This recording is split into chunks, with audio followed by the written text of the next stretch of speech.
Fantastic. So my voice is clear. So we'll start. I think yesterday we did our analysis. We do USD card. And that's exactly what we did. So today we'll be starting off from NZD USD. So just the same thing we did. We're just going to be looking at what we're expecting throughout next week. So it's basically a pre-week analysis. It's not a short-term thing, or we're not having short-term outlooks on the same. Okay. Yeah. So for instance, on NZD USD, by the way, if you're new here, you make sure you subscribe to my YouTube channel so that you have notifications anytime I go live. Yeah, you can also join our Telegram and WhatsApp communities. The links are both on the description if you're interested. Yeah.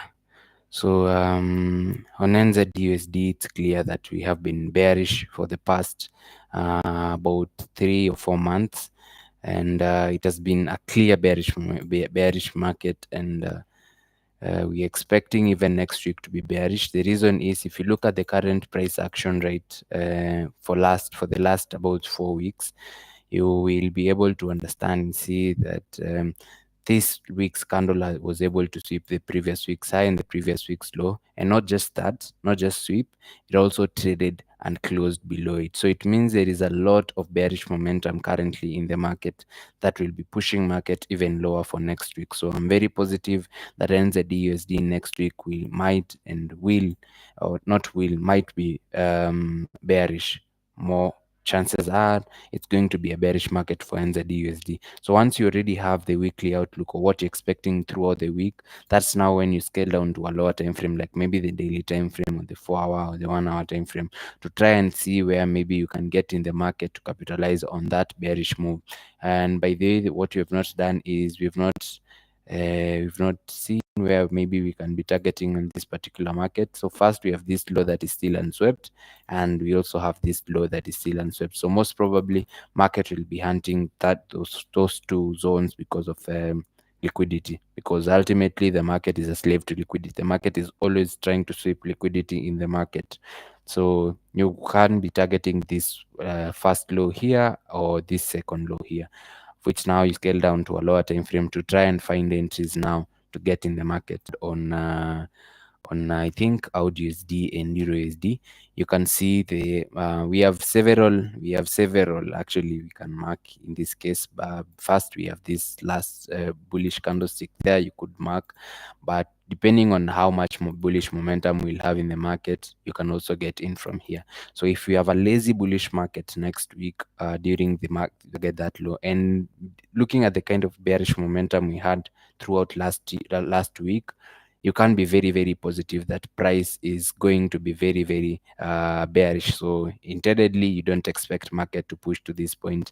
Okay. Yeah. Order blocks are also traded based on the kind of momentum that we have in the market. Okay. If we have a very strong bearish momentum market, you don't expect the market to push up to this order block. But in the event that this order block gets violated, then you can be sure to get in from this one. But yeah, but generally that is what you can be looking out for on NZUSD. You can be checking out for the market reactions from this second order block right here. So sorry about that.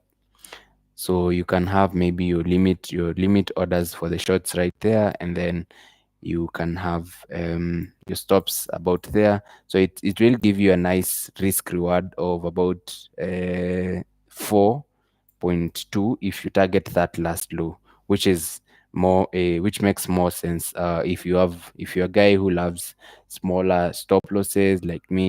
You can have your stop loss right about there, and that will give you a 6 RR. So 6 RR basically means you're going to have 6%. In case you risk 1% and stuff, right? Yeah. So in the event that this one fails, which has less probabilities, this one might hold prices, but I'm more probable that this one on the 4 hour time frame might be able to hold prices even lower. Yeah. I'm not sure if anyone has a question on NZUSD. You can ask if there is any.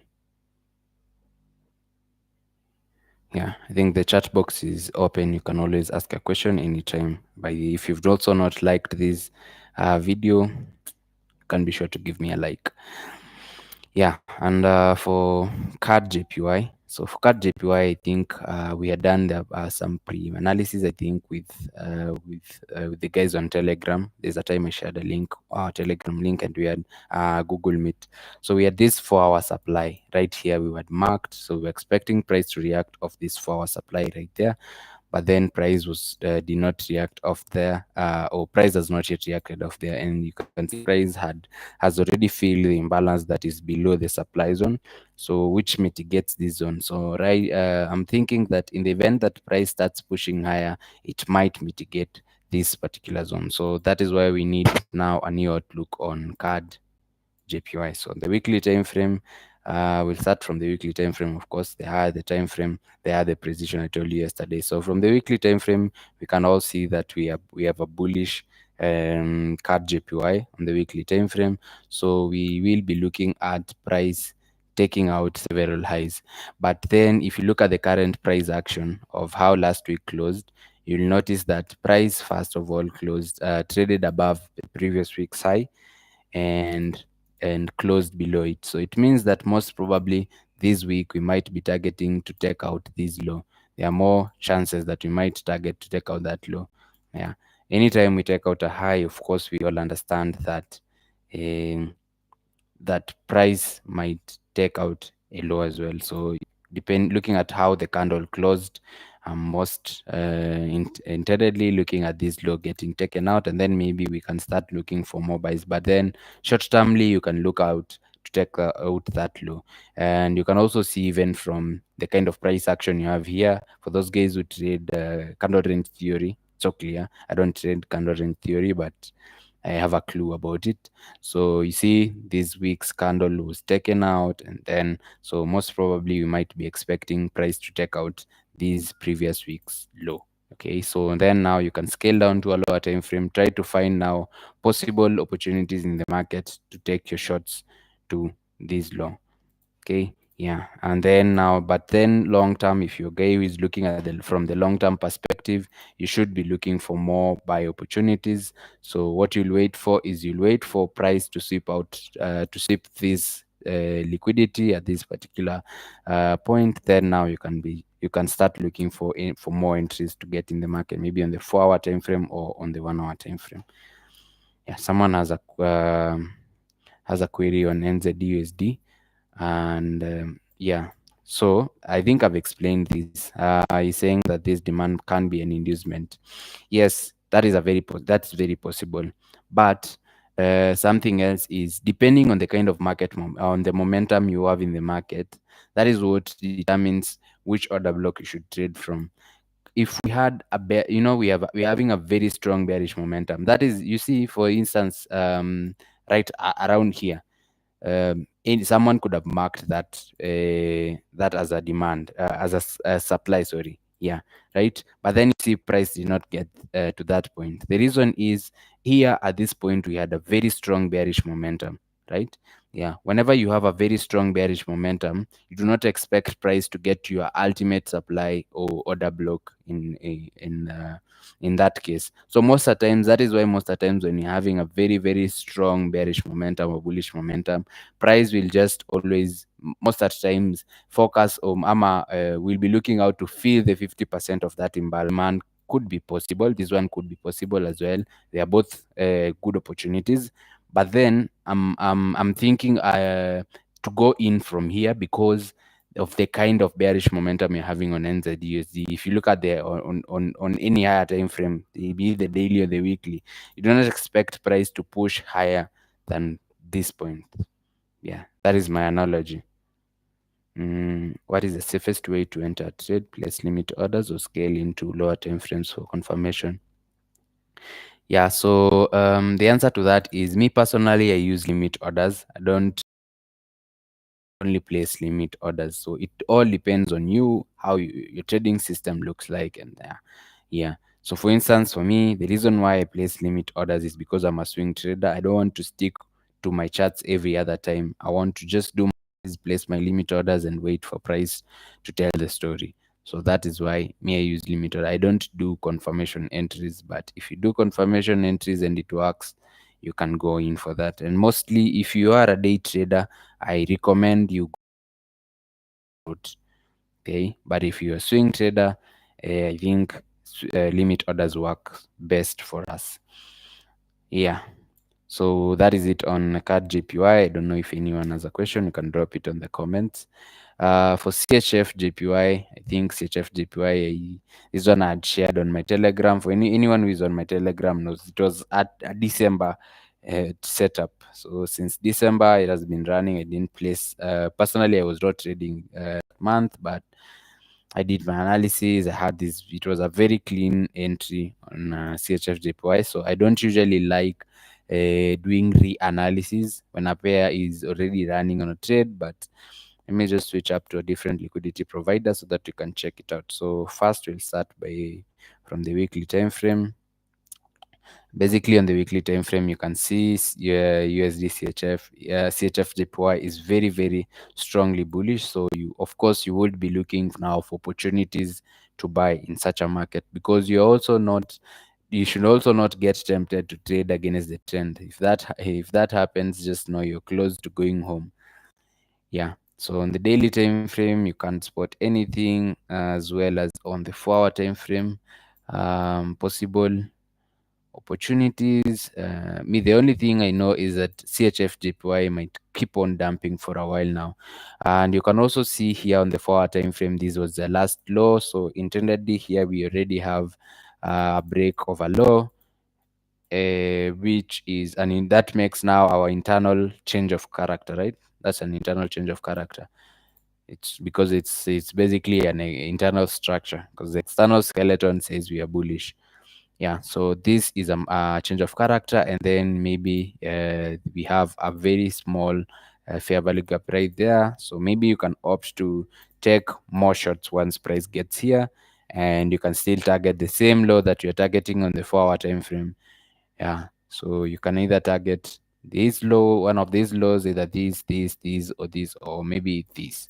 It's no problem. You shouldn't limit the market as well. So if the market will reward you to that point, there would be no worries. Yeah, but then you also have to understand your own risk management, how you trade for by yourself, so that you know where you'll be placing your break evens when price gets where, and because these are pretty ambitious setup. See, waiting for all this long on USD CHF, this might take you even possible 2 or 3 weeks. So waiting for all this long would mean that you also understand yourself in the market. You understand the kind of risk management you're supposed to take and stuff like that. So be very careful in the event that you decide to go in with this one. Yeah, then the JPY basket. If you also have a question on the CHF JPY, I've just analyzed, you can drop in the comment section. So for the JPY basket, now for anyone who trades the JPY, any JPY pair, you all understand that it's very, very crucial and important to analyze the JPY basket, so that you understand the strength of the yen, and the strength against the strength of any other pair that you will be trading. So it's very important that you do that. So for in particular, demand zone right here, which is the last bearish candlestick there before the bullish momentum. And then we also had a very small fair value gap or imbalance, you can see right there. So we're expecting price to react off that zone, and using that positive reaction to end around here. So in the event, so the yen is currently confusing me, even me personally. The yen is currently confusing me because of the kind of decisions the Bank of Japan has been making recently. So you can go read a few news articles on the yen and try to understand. Yeah, so it's currently confusing even me myself, but I am still very positive on this. So we can't be waiting to see price react off from this demand zone here, supply zone here, or then in the event that is not able to hold prices, then we will be waiting for prices to get held from there. Yeah. So as I've said, currently the Bank of Japan has been making a few decisions that are currently that are confusing me in terms of any decision to do with the yen pairs. But if you someone who loves trading the yen, just you can consider this. So, and mostly the yen, the JPY basket has a lot of impact on any yen pair. So it's okay. Like this is more like it helps you gauge the strength of the specific currency that is the yen. So it's very, very important that you understand how to do your analysis on the JPY basket. Anytime you're trading a yen pair, make sure you're also aligning it with the JPY basket or the JPY index. Yeah. If you have any question on the JPY basket, be sure to drop it on the chat box or the comment section. Yeah, and then for USD CHF, I think we have already done that up there. And then now the EURJPY. On the EURJPY, I think I had done this analysis. I even posted it on my TikTok channel last year, but you can see we were had taken out as earlier before it started dropping, and I'm still expecting to see price drop even further for you for this particular pair. Let me just switch up to a different liquidity provider so that I can show you. I'm maintaining that because I've not journaled it.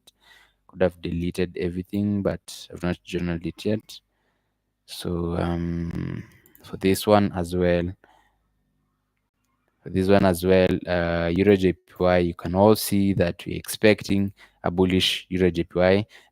Even as for next week, I'm still looking out for a bullish EURJPY. So that is on the weekly time frame. Because I've been emphasizing that the main thing that or the main goal of looking at the weekly or a higher time frame, maybe the weekly or the daily time frame, is to find the directional bias and maybe possible targets in the market. Where could the market be targeting? Where could the market be looking, which liquidity are we looking out to sweep during the week, and stuff like that. That is why it's very crucial to look at the higher time frames before now you scale down to a lower time frames to start to a lower time frame to start looking out for these are demand, these are supply, or those or all those other blocks, these are fair value gap and stuff like that. So it's very, very crucial and important that you first understand what you're looking out at for in the market. What are you possibly, which liquidity are you possibly hunting for that particular week? That's why it's very important to understand this. The directional bias on the higher time frames. Now on the daily time frame, you possibly cannot see any other blocks on the daily time frame, but intendedly, if we are bullish, so it means we could be targeting that last high there as your liquidity for the week, as well as maybe this high here.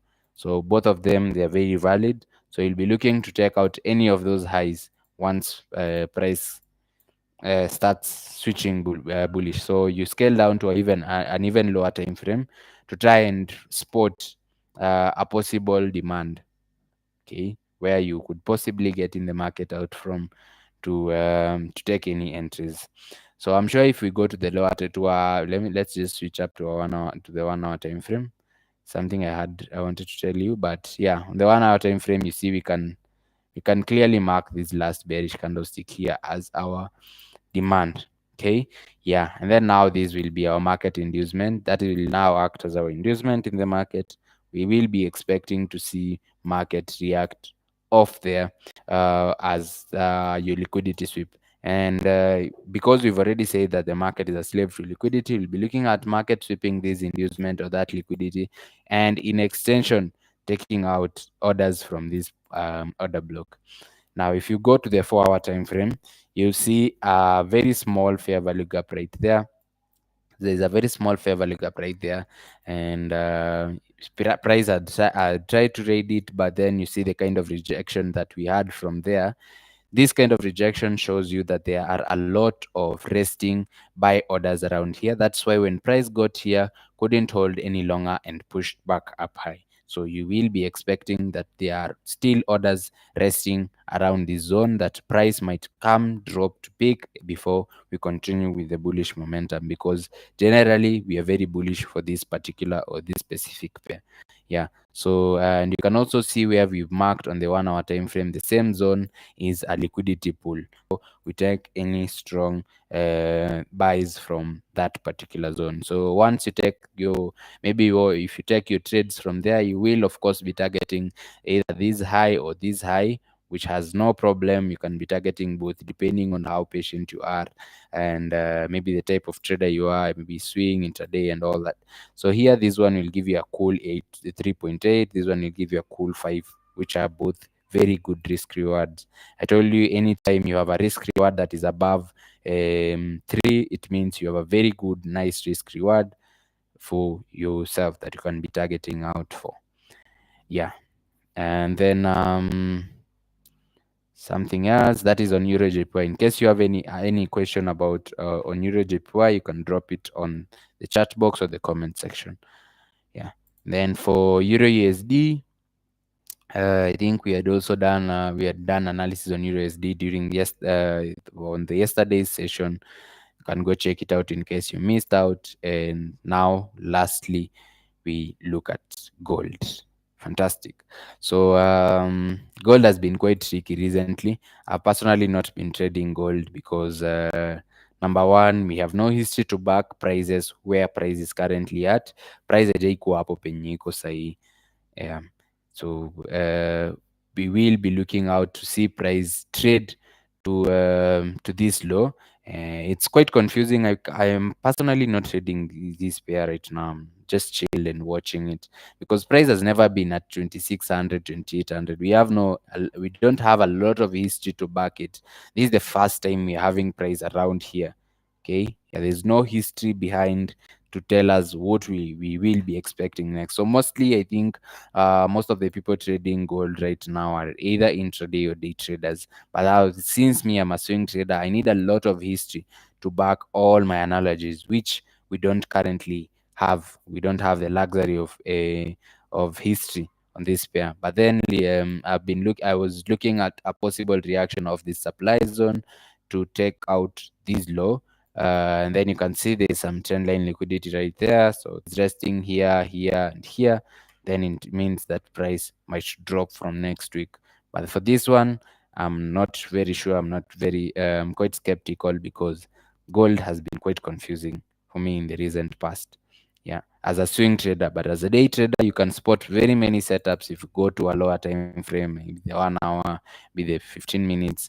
It was so clear for me during Friday's NFP because that was basically sentimentals.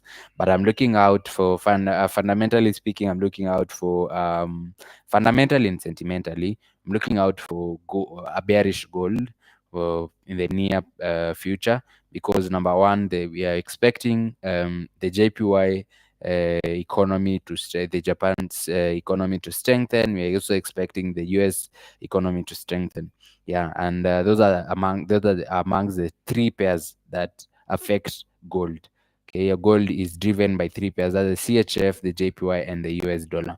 So if the US dollar and the JPY are getting stronger, then it means that we might be looking out for a bearish gold in the near. My analogy on this pair currently might be expecting a bearish gold in the near past. Yeah, I think those are the pairs we had remained with yesterday, unless anyone has any other suggestion for a different pair that I did not look at yesterday and have not looked at today, or in the event that maybe you have a specific question, you can drop it on the chat box.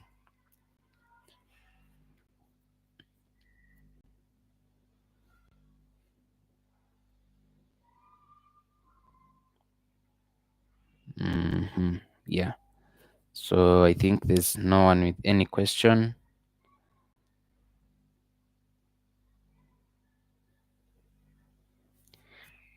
Yeah. So you can make sure to subscribe to my YouTube channel. That is in the event that you've not. You can also give me a like, a comment, maybe. For now, and that is where I will stop from for now. If there are no further questions, I think maybe the pair that I've not looked at that maybe I can look at talk about briefly is the DXY and maybe the BTC.